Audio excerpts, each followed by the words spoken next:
The spiritual successor to Ouya is here, ladies and gentlemen, except this console focuses on the stuff that gamers really want: Web 3.0, Metaverse, blockchain, NFTs. Where do I sign up? Yeah, here we go. Okay, so this is a new console, an upcoming console, going by the name Polium. You can see right here already we're off to a great start, given that they couldn't even get their own proper Twitter handle. They had to type in Polium and then 2 underscores to get their own Twitter account. So that already shows the pedigree of legitimacy that they have in the gaming landscape. But beyond that, we have this tweet right here that reads, "We are building the world's first multi-chain gaming console for Web 3. Discord and website will launch soon." And here we have a Medium post that goes through the details on what we can expect from this console. The world's first multi-chain gaming console, Polium 1 console it's called.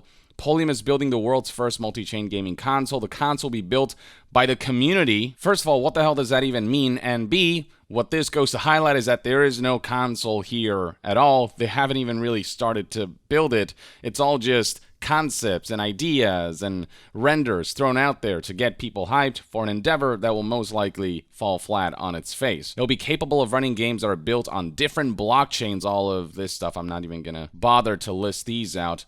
And then the blog post claims that the console will be powerful enough to run high-performance games and will be easy to use for a traditional gamer who doesn't understand Web 3. Ah yes, the classic traditional gamers just don't get it. They don't understand the value that NFTs and Metaverse and blockchain will offer if you just dive in with both feet. Not only will this solve a problem, but it will also bring mass adoption into the Web3 space. Yeah, wouldn't you like that? Now, they claim high-performance games will run on this thing, but you can see right here the console is not much bigger in terms of surface area and volume than this controller. They claim this little thing right here will be capable of running high-performance AAA games, essentially. Oh boy. We then have a concept image showing what the Polium dashboard, or whatever it ends up being called, will allegedly look like. And you can see, zooming in, the kind of things we can expect. You've got My Metaverses, Other Side, Decentraland, oh my god, Star Atlas, oh yeah, Axie, which, by the way, recently had hundreds of millions of dollars worth of cryptocurrency stolen from it after a hack, after a heist, so yeah, definitely partake in that. And then My Games, these are all essentially NFT games, nothing here of true substance. Then they detail the controller itself, the Polium 1 controller. The Polium 1 controller will have a fingerprint scanner, scan their fingerprint when making transactions as to make all this more secure. Except we have time and again seen reports and articles of hacks and heists that have led to hundreds of thousands of dollars to hundreds of millions of dollars worth of cryptocurrency or NFTs getting stolen. And all that stuff happens on the back end. It doesn't matter whether your controller has a fingerprint scanner or not. It doesn't make this wild, wild west landscape any more secure. Oh, but you haven't even heard the best feature about this controller. It will have a wallet button. If that isn't emblematic of the entire Metaverse, NFT, blockchain landscape, there's a button dedicated to transactions, because that's what this whole landscape is about, sucking you into this black hole of expenditure. And of course, they discuss a marketplace app and how it'll focus on buying and trading non-game and in-game NFTs, and all of this stuff is just NFT-related crap. Nothing about this so-called gaming console is dedicated to gaming. It is all dedicated to sucking you in to NFTs. It's all about trying to get you to fall for this trap. And no, I don't consider metaverses and NFT games to be true video games. They're technically video games in that they're virtual environments where you kind of have control over, I don't know, an avatar, or over your participation in this virtual landscape. But they're not meant for you to have fun. They're meant to be investment opportunities in a highly speculative and highly dangerous market where you're going to be financially compromised. These games don't truly capture the spirit of what video games are supposed to be, you know, mainly about fun and immersion and art, storytelling, you name it. All of that stuff is lost here. Moving on, more emphasis how with this console you can discover and play games, metaverses, and apps that are published on the Polium store. Something about a leaderboard that combines all compatible games leaderboards into one, whatever the hell that means. Estimated launch date for this console is Q3 of 2024. Hardware will be custom, and the CPU, GPU will be provided by NVIDIA. We will provide more information on the specifications later this year. We will build the software on top of Linux. This kind of gives me Atari VCS vibes, where it just sounds like a PC with a console shell, and they just throw the term console out there just for the hype of it. The Polium 1 also mirrors the Atari VCS in that they're taking pre-orders for a console that doesn't actually exist, that hasn't actually been tangibly built or defined. Like they literally say right here, we will take pre-orders before the console's hardware is completely built. And then it gets shadier when you look at the way they're taking pre-orders. You'll be able to pre-order the console by minting or purchasing a Polium pass. So you can't just pre-order this console through traditional transactions. You have to engage in the blockchain environment. Release plans are further detailed as follows. Polium pass will be a collection on the Ethereum network. 10,000 Polium 1 consoles will be released to the holders and partners. And then in Q3 2025, we will manufacture more units for the public. We aim to sell over 1 million units. Yeah, okay. Good luck with that one. It is then once again emphasized that the community will help build the console's hardware and software. Again, there's just nothing here, nothing tangible or definitive. There's no product, and they're still asking for people's money. And then finally, the future of Web3 gaming, insisting that the Metaverse Web3 is the future. Web3 gaming market size will continue to increase. Game companies are trying to force this to happen because they see a lucrative venture there if this thing becomes normalized. But the gaming realm and just the masses are really pushing back against this stuff. Anytime a company engages like this, they get nothing but negative PR, backlash, and a hit to their reputation. And hopefully this can continue enough that eventually all these companies will give up, seeing that this is all too much of a PR liability. The blog post finally concludes by saying that most Web3 games are not fun to play like traditional games. We are building for the future, not for tomorrow. Polium wants to bridge the gap between Web3 and traditional gaming. That is literally the worst nightmare for gamers and for the gaming industry as a whole. I don't suspect this endeavor will gain much traction, but that doesn't mean crap like this doesn't inspire ideas for other companies to draw from, bigger companies who maybe can push for stuff like this on a more substantial level to further the attempt of normalizing this stuff in order to grow their financial prospects, to further their financial corporate goals. Now, how appropriate is it that Polium is already in a situation where they're being accused of theft, which is such a rampant aspect of NFTs, of blockchain, of Metaverse? Check out this logo. If this seems familiar to you, that's because this was clearly directly ripped off of the Gamecube logo. You can see right here, Ben Shimbrook tweeted, "Man, logo seems kind of familiar." Now, Polium, of course, denies that they ripped off the logo. It looks familiar, but Gamecube has a G, and the cube represents their name. Our cube represents blockchain, and the P stands for Polium. That's like a student who copied homework going, well, I know the two homeworks look similar, but mine has a different name on it. It's my name, and also you can see some of the wording is different. It's wholly unique. Ben aptly responds with, yeah, no, I get that you changed the G to a P. It doesn't make this, not at best, a shameless ripoff, or at worst, actual trademark infringement. Polium continued to be stubbornly defensive about this, starting with a lot of criticism and mixed reviews. Web3 gaming will be the future. We'll have a functional prototype ready before we take any pre-orders or funding. Not a single legitimate console manufacturer starts taking pre-orders during the prototype stages of a console's development.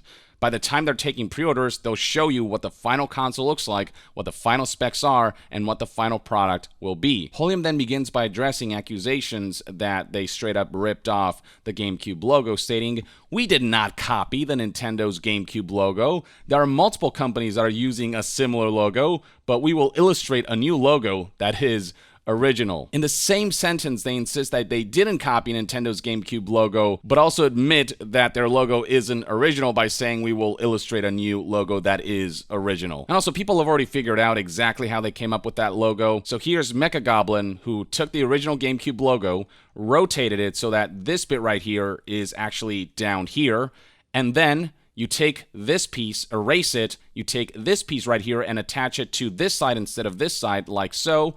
And so you get right here, the remove bit here, and then this part attached to this side. And then you flip it horizontally, and you get a P-shaped version of the GameCube logo. And putting them side by side right here, you can see that it's not a subtle similarity. It's very much just a direct ripoff, except for some minor differences like the color being changed, the corners being rounded off, and the shape being more of a P than a G. And you can already see people poking fun at Polium's attempt to pass off their logo as original with posts like this. So you're looking for a new original logo that doesn't look like the GameCube logo? Say no more. I can help you with that. And here it is, Polium with the not PlayStation logo. Polium then addresses concerns that this console won't have proper games by saying the console will have games and exclusive games. We are currently in talks with different Web3 game developers. So again, just fully focused on money-milking machines disguised as games rather than proper video games. Plenty of folks have similar expectations. Here we have one Twitter user saying, can't wait for some cheap-ass Unity games where I can spend all my money during gameplay. They then talk about a roadmap that they have in store for this console. We'll take a look at that in a bit. It's quite hilarious. And then they close off by marketing their Discord in the hopes that people will join in and engage in this scam-infested bubble. Polium also emphasized in a separate tweet that a new logo is underway after backlash surrounding their completely ripping off the GameCube logo, and you can see just how many people are poking fun at this company nobody's taking seriously. How about this one? Just the picture of a clown face, the Nintendo 64 logo, Tostitos PlayStation, Ouya. This all kind of reminds me of that whole situation with Glory Hero NFT Wars, whose logo looks something like this, which is basically a direct ripoff of the Paladin Strike logo with just the letters swapped around, but the design you can see is pretty much damn near identical. And beyond that, Glory Hero also copies Heroes, just rips assets directly from Paladins, changes some design elements around to try to make it unique. It's very much that whole, just changing the homework a little bit and submit it as original type of situation. Like this hero highlighted on the front page is straight up just a copy of Paladin's ROM hero, whose concept art looks something like this. This is yet another company that's focused on Web 3.0, on Metaverse, on NFTs, on blockchain, whose first instinct was to steal from somebody else. Paladin's developer Hi-Res Studios was quick to act, pursuing legal action. Glory Hero NFT Wars try to play it off as them taking inspiration. Our game art does learn from many game companies, but it was very clear that they just directly ripped off Paladins, especially when Hi-Res Studio CEO pointed out that in one of their assets, they literally forgot to take out the Paladin Strike logo from the image. They replaced this one with Glory Hero NFT Wars, but they didn't notice that this right here just straight up says Paladins and confirms that they directly ripped assets off of Hi-Res Studios. Even with hard evidence, Glory Hero continued to pretend like they're being accused of plagiarism, but didn't actually engage in plagiarism. And then not long after, Glory Hero NFT Wars announced that they're transitioning from Web 2.0 game studio to NFT game track, basically Web 3.0 Metaverse NFT stuff, just tripling down on that. A match made in heaven with Polium. No doubt those two are going to engage in some serious talks about scamming people. To close things off, I want to check out the Polium 1 website, which is utterly hilarious. The next-gen console for Web3 gaming. Let's check out some of its features, shall we? Wow, 4K Ultra HD.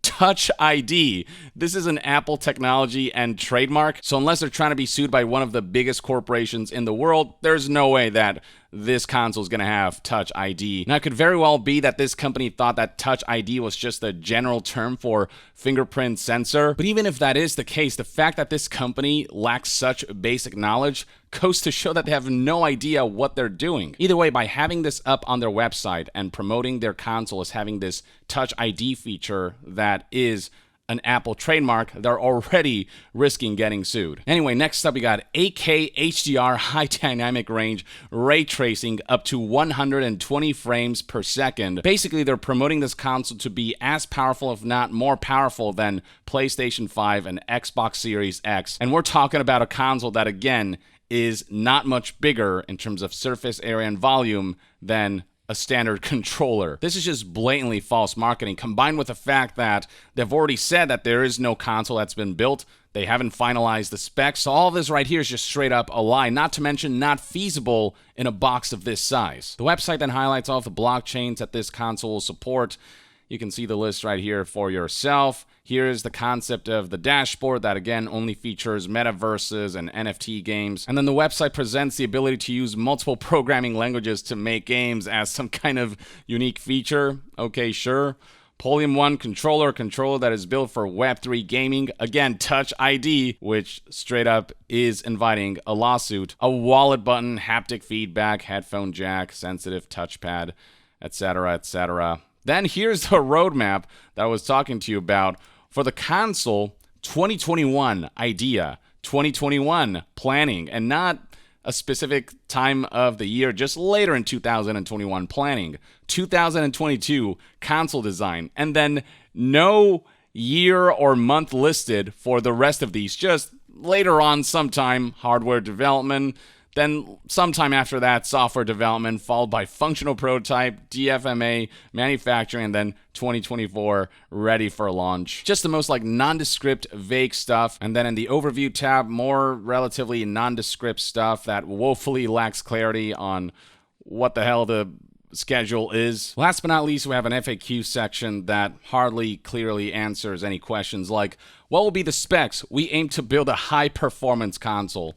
That's all they say about that. The specs you see on the site are not confirmed until we have a functional prototype. So you straight up admit that the specs shown on the front page of this website are completely false, completely unconfirmed, and also just completely unfeasible in a box of this size. So why are you putting all these flashy buzzwords up on your website and generating false hype? That's a rhetorical question. The NFT, metaverse, blockchain landscape thrives on dishonesty. They can't even be bothered to come up with their own original logo and then be honest when they get called out for what is a very obvious ripoff. You don't have to analyze and look closely. It's just blatantly copied and pasted and then change around a little bit. If they can't even be honest about their freaking logo, do you expect that they're going to be honest about the functionalities of this console or the whole idea that Web3 is the future and that this is all great for the consumers and for the players and that this is going to move gaming to a whole new level and all the usual buzzwords? The one bit of solace we can take from all of this is that hardly anyone is taking this seriously. If anything, people are pointing and laughing. I mean, news publications already releasing articles like hilarious Web3 console will never ever happen. Yeah, I don't suspect this console will actually see the light of day, will actually become a final product and become in any way, shape, or form successful. A few delusional or brainwashed few might be all in on this, but for the rest of us, yeah, we all know what gaming is actually about, and nothing about the Polium 1 console represents the best of gaming. It represents the worst of where corporations, gaming corporations, want gaming to be headed into. And when this whole house of cards comes crumbling down, as recent trends continue to indicate, I'll be there to point and laugh. Or at the very least, that's one man's take on this ridiculous concept of a Web3 gaming console on the Polium 1 that's set to launch allegedly sometime in 2024. Let me know in the comments below what you think about this console announcement. And to be further updated on all things gaming news, reviews, and discussions, stay tuned right here on Young Yeah. I'll see you guys next time. Young out.